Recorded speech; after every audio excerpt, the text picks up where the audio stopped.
Hello and welcome everyone to this edition of our Tri Talks. We're taking a couple minutes to have a conversation with various community leaders across the sport of triathlon and to give viewers a glimpse of some of the inner workings in our sport. I'm your host, Sebastian Porton, and with me today is Laurin Thorne. Laurin, I'd like to start with a couple of icebreakers so the audience has a chance to get to know you a little bit before we get into like the nitty gritty. If you kind of use like one word to kind of like describe yourself, what would that be? Yeah, I mean, first of all, thank you for asking me to be on this. I've had only good experiences with Triathlon Alberta, so very happy to join this. One word to describe myself, I think through my journey of triathlon, a word that resonates with me a lot is has to be resilience right now. Yeah, all the way. Yeah, absolutely. It's not an easy sport by any stretch, and so what kind of book would you kind of have on your nightstand, and why? Are you a reader? I actually am not a reader, and it's funny that I haven't read a book for quite a while, but my coach actually semi-forced me to read this book called Racing Tactics for Cyclists, which mainly pans on like a pro cyclist, but a lot of the stuff in the book can be used for triathlon, and I actually got some useful tips out of it. So I haven't read it for a while, but it was something that I did enjoy. Right on, right on. And like if you had to, I mean, it's kind of like early afternoon, but if you had to order a coffee right now, what would that be? I only started drinking coffee at the beginning of the pandemic. So kind of like still kind of new, but whenever I do go to a coffee shop, probably 99.99% of the time I will order a matcha latte. Oh yeah. Tea latte all the way. I love matcha. That's right on. my go-to. Right on. Yeah, like pre-pandemic, like I used to drink a bit of mix of coffee and tea, and now it's just straight coffee all the way through. Oh yeah. Lifestyle. Yeah. All right. Now we got some of those like basics out of the way. Can you tell us like a little bit more about yourself and like kind of what got you started in like the sport of triathlon there? Yeah, absolutely. So, I mean, when I was born, both of my parents were racing Ironmans. So I had that initial exposure of what on earth a triathlon is very early on. And they'd always put me in those little community races just to go, hello, watch your kid have some fun for a little bit, go be active. And then when I was about 5, they put me in just a swim club just to kind of start, kids doing something active. And I ended up staying in there for like 11 and a half years in the swim club. So I stayed in there for a while. And during that time, around in middle school, just through classic cross country or track and field, I noticed I had a kind of an ability to run. So I started kind of narrowing my focus more on running and being a trackie and just doing more track meets than swim meets. And when I got a bit older, we had the junior series. I don't even know if that's happening right now. We just relaunched it. Okay, that's exciting. I heard, I wasn't sure if that was happening, but I was really hoping it was. And yeah, racing in the junior series, I raced purely off of swimming and running. I didn't even know you could train for biking. Like I didn't even know that was a thing. But based on the training for the two sports, I performed fairly well. I had good rankings. And it came to a point off of those performances that I was offered a place in the Victoria National Center. And honestly, that's kind of what started my journey from here. Just, never really trained triathlon and then kind of slowly got into it when I was a bit older.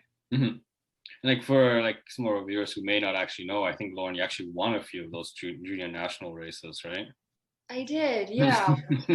Probably helped getting into the center a little bit at the time. Yeah. So like once you got started with like in the sport and moved up the competitive ranks and raced with Triathlon Alberta with the provincial program, can you tell us a little bit about that process and kind of like how that kind of worked a little bit? Yeah. So the process, I had an amazing time with Alberta Triathlon, and I think that's if not the main reason I kind of stuck with it a bit more, was just, showing up to races with this great team. At the time, it was, training under Bart Ujak, and we had the 34-33 team, and it was like, I loved it. I thought it was just something that really excited me, and we'd go to Tucson during spring break, and I thought it was just the highlight of my year to go do that. So I think that really stuck with me, just such a positive process, and being around so many just great down-to-earth people kind of leading me into the triathlon pathway. Yeah. And, before I accepted my position in the National Center, I wasn't honestly sure if I was going to stick with triathlon. At the time, I was very split into being like an 800-meter runner, which I was performing well on at the time. But a part of me didn't want to let go of that big swimming background, all those hours in the pool. I was like, I should maybe capitalize on this. Like, I feel like I would hurt if I just let that go and just went to the track. And it was a weird decision that it wasn't just, had that offer right away. I wasn't sure if I was going to stay in Calgary and do triathlon, because I loved Bart. I loved just the team, the culture there. But at the time, if you wanted to do high performance triathlon in Canada, you went to Victoria. Yeah. That was the pathway at the time. I mean, it's changed now, but it was like a strict thing. So also kind of how I made that decision. Yeah. Yeah, and that's partially kind of what's coming down the pipe, slowly but surely, is a little bit, I think, of decentralization with that national program, it seems. But also on top of that, it's like in the West, at least, building out a university series too, so that the kids have another series to race if they want to kind of stay home, right? I love especially that. When you have, like, especially in Alberta, like you have these world-class universities with the University of Calgary, University of Alberta, and like, why wouldn't you? Plus, we have some pretty decent coaches here. Oh my gosh, definitely, so much so. But to be announced later. That's exciting. I love that. I love that that's coming. So after racing on the junior national circuit for a few years, I guess you kind of touched on a little bit more on that motivation to move to Victoria and train with the national team. How was kind of like that experience there? Because you were there for a few years, right? I was there for 6 years. Yeah, going to Victoria, there were so many positives. There were also quite a few negatives. I mean, Victoria itself, it's my favorite place I've ever been to, and I do hope to move there sometime in the future. Being in the center there, you have access to the Commonwealth Pool, you have the Pacific Institute for Sport Excellence, you have so many practitioners, like a sport doctor, nutritionalist, physio. You have a really good hub set up, which is something that's rare, where everything is minutes from each other. You're really in this dialed high performance atmosphere. For me, there were some difficulties being in the center. I didn't get along with some of the coaches a little bit, which caused some difficulties. And a lot of the center is very developmental, which it should be, getting athletes going so they can perform in the future. And it came to a point I wanted to have maybe a little bit more say in my program, instead of just blindly following this put out structure. And I listened to many podcasts for elite athletes, and a lot of them do touch on this point where they started taking incentive over their training and, playing with their weaknesses and really capitalizing on their strengths. And that was something that was a little bit out of the question. It was different though. I mean, especially after this past Olympics, we did see some things come into the media about some unethical behaviors that were happening in the center. And frankly, most national federations have spoken up about stuff happening now. So it has become very present that some environments can be toxic. And, I was involved in a little bit of things, but you're out of it now. I'm out of it now. And you realize how naive you were when you are in something, but there's literally nothing I can do about it. But, move on, find a better atmosphere. And that's exactly what I've done. Yeah, so exactly. Yeah. Sometimes you have to know when to cut the cord and exactly. right. and move on to something different, better, right? And yeah, that's how it is. It's true. So, I mean, I don't know if I want to say they're exactly negatives because they've taught me, who I want to be around, what type of atmosphere, what type of communications I want to allow with coaches. So a lot of things that I learned there, which can only lead me to better things. Yeah, and it's experiences, right? And absolutely. Yeah.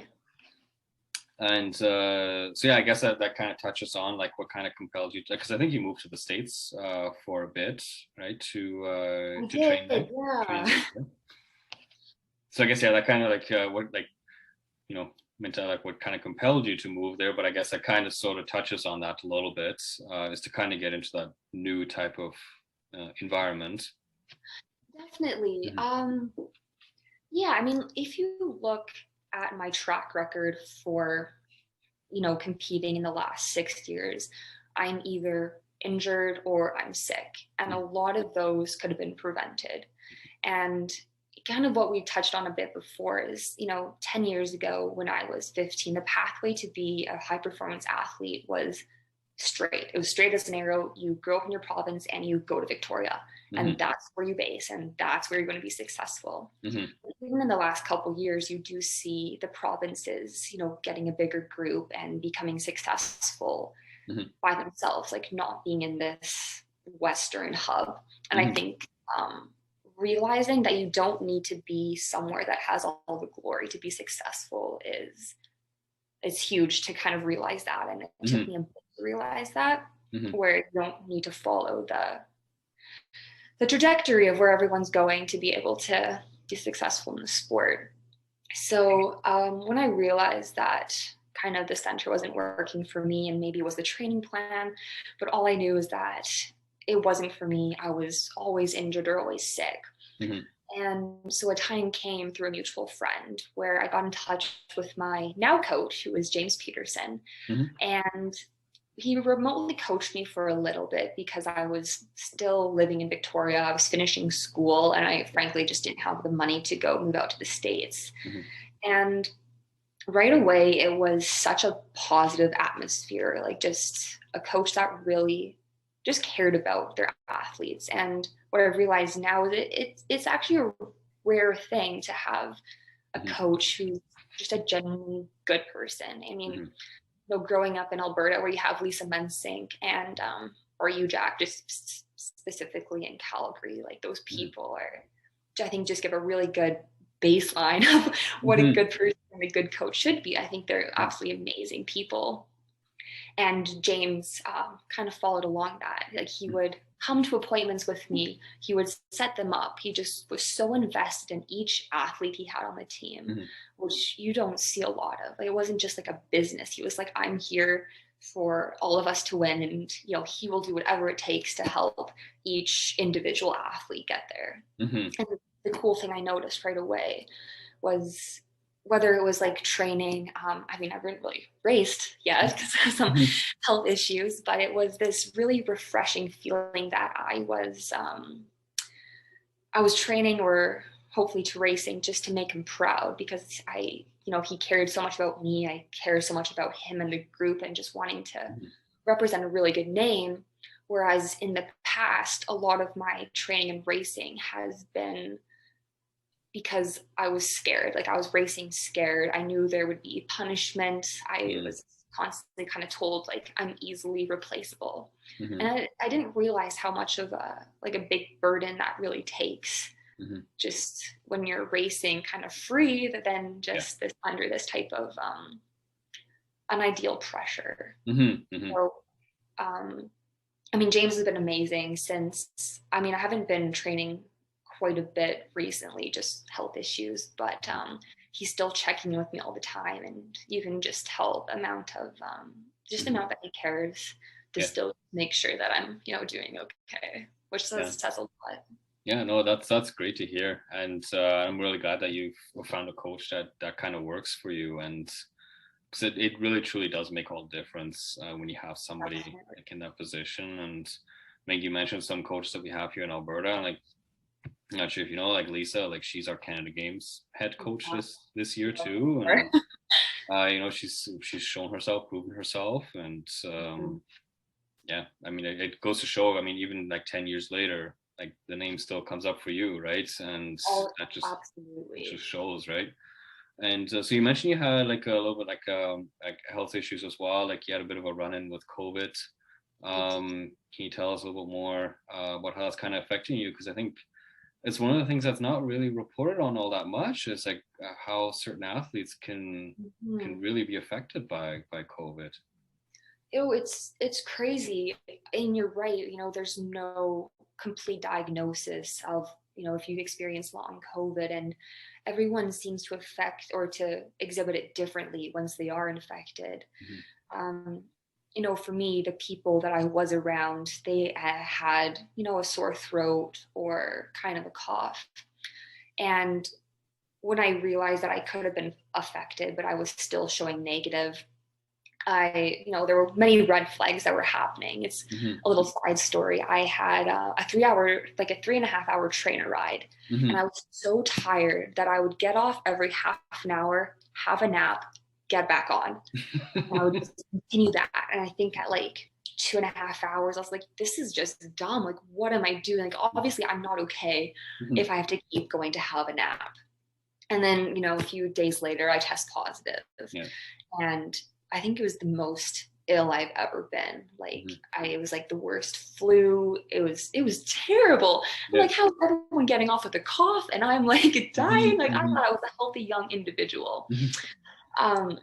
So it took me out for like a couple weeks, which I think is a normal thing for people to have happen.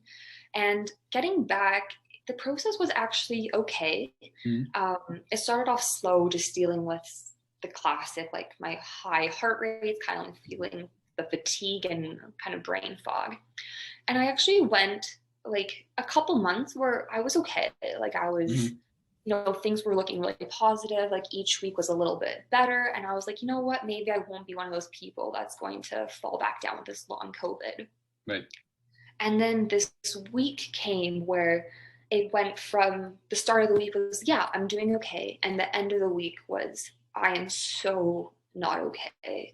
Like pain just going through my body, crazy brain fog. Like I did not get out of bed. Just the fatigue was insane. I was like, okay, like this is not good. And it was it was kind of evident of what this was, because I had at the time with my training, there was no reason I should be tired. My nutrition was completely up to par. So we were I was working with James being like, is it this? No. Could it be this? No. Like just really narrowing it down. I'm like, hey, what makes sense here? And we kind of dialed it down to must be a COVID thing. So we really backed off training. I took myself off some start lists. And the next few months just went completely downhill. I mean, from trying to do some double training, like I wasn't even doing like just bare minimums, no intensity, just getting out there to do it. To I would go in the pool, I would swim 800-meter warm up, and I would be trashed, and I would get out, and that was my day. Yeah. And then it got even worse, where I was starting to get a lot of fainting spells out running, like having to stop, sit down, just strong pains in my chest, like weird gasping for air. And that was the like, okay, there's something wrong. I'm only getting worse.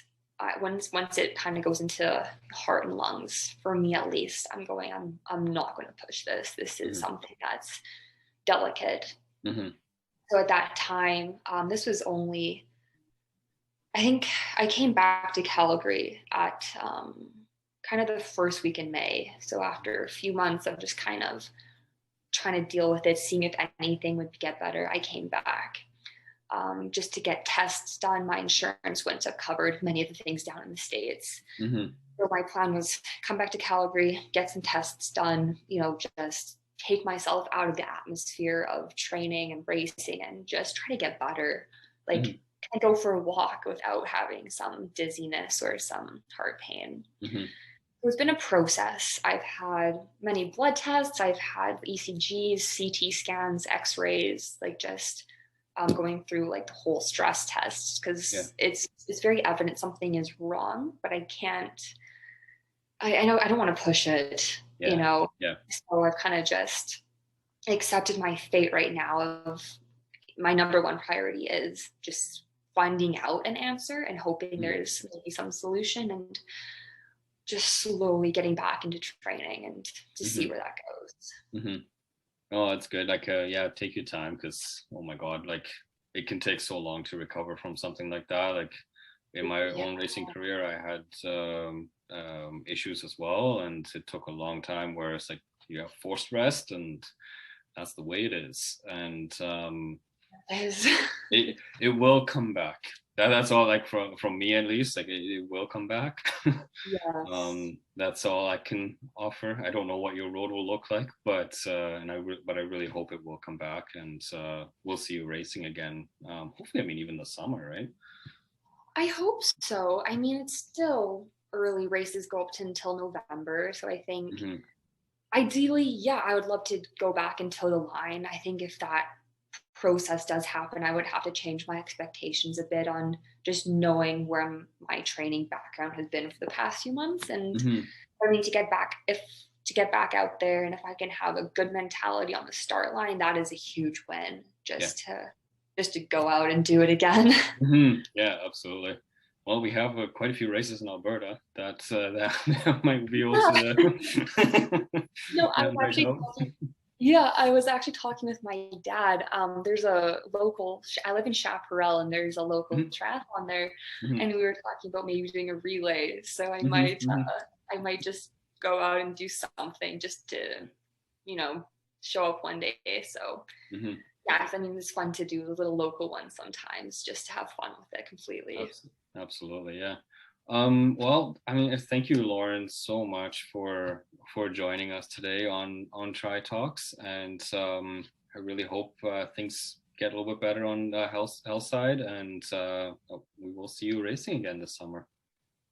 Thank you so much. I'm excited to hear about all the other podcasts that are going to happen.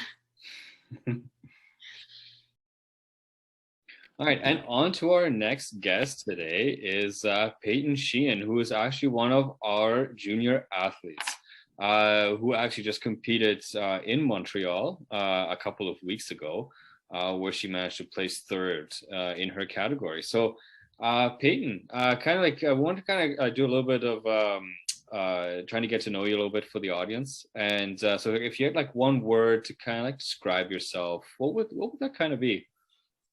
I'd probably say sociable. Like I love to talk, especially like before races and stuff. I'll always pick up the person who's right next to me and just start chatting away up until the horn. Even right after, just like we're all dying from the run and starting a conversation. That's awesome. Oh, that's great. And like, do you kind of drink coffee? Do you not drink coffee? And if you do, what's like the favorite brew of yours? Or do you drink more tea or not at all? I don't really drink coffee. I'm more of like a apple juice, like milk. I'm pretty generic, maybe water, not really coffee. Fair enough, yeah. Awesome. And so so we got like some of those basics out of the way, and like can you tell us a little bit more about yourself, like how you kind of got started in the sport and kind of what keeps you going? Well, I've been swimming for Cascade Swim Club for probably like 14 years now. And so I've had a long swimming background, and I just recently started doing track and field. So in distance running, so that kind of works. So, and then my mom and uncle, they used to do triathlon, like high level. So they got me and my brother in like when we were really young. And then my brother started doing it like competitively, so naturally I had to start doing it competitively too. Of course. So then I kind of just started doing it, and it was like super fun. So I just kept going for probably this is my 4th year doing it now, and it's been great, just getting better. Oh, that's awesome. There's nothing like a sibling rivalry to exactly. So I mean, you had that phenomenal performance in Montreal with 3rd place. Can you kind of tell us a little bit about like how that race went for you? Well, I got 3rd place. It was our relay team. So like the relay was so fun. Like our team, my team was like incredible. They were so nice. And like, so we went in probably like I was the anchor of the relay, so I got to run through that finish line. Mm-hmm. But so we probably went in fourth. And then there was a Great Britain girl in front of us and an American, and then there was like a Mexican. I was like, oh, way ahead. But so pretty much on the swim, like with my swimming background, I caught them on the swim, and then me and the American dropped the Great Britain on the bike, and then man, then it came down to the run, and the American like ended up catching the Mexican on the run, and it was so fun, like a short, fast sprint. Like it was even it was shorter than a super sprint, and the course was like so nice, and it was like flat and just couple hills, like just like short little spurts up, and it was like in old Montreal or whatever. Like really like you could just look around and get a view. The race was only part of it. Oh, that's awesome. And so kind of like now after you've had this awesome race in Montreal, what kind of does the rest of the season kind of look like? Well, next week I'm going up to Stettler in Alberta for one of the world championship qualifiers for next year in Germany. And then after that, there's a race in Edmonton, like the I'm not sure what it's called. The PTO? Yeah, PTO, exactly. And then after that, like I'm alternate for the Canada Games, so if I get to go to that, that'll be great. But I'm also going up to California, and I'm doing a race up there, so it's great.